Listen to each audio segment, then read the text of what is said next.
अभी सब्सक्राइब करें हमारे चैनल VMP म्यूजिक को और साथ में बेल आइकन को भी दबाना ना भूलें।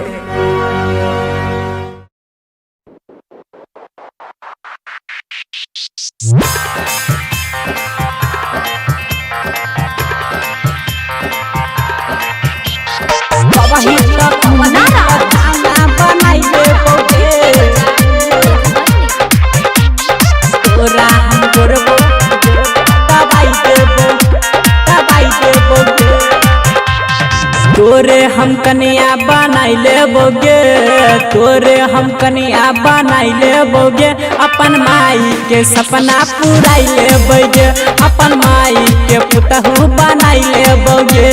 की कहली रे? आगे गोरी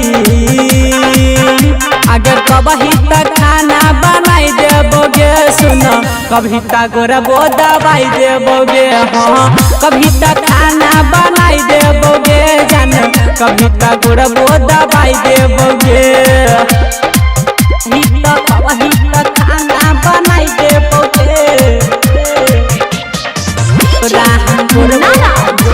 दवाई देबोगे, दवाई देबोगे।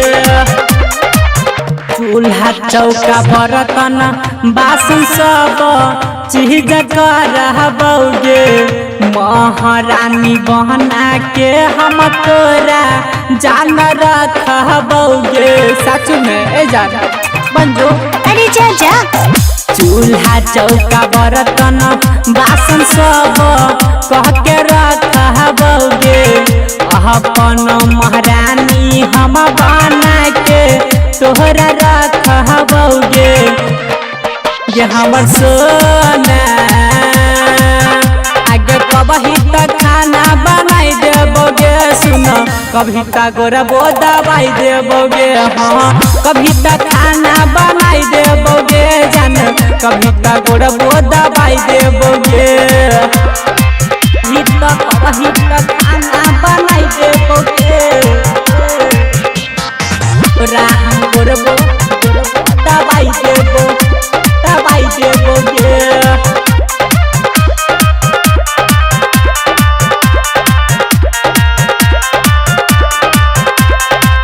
की न देबो झुमका नतिया तोरा कना बलिया गे, कुछो के न दिक्कत कोई देबो हमर दुल्हनिया गे।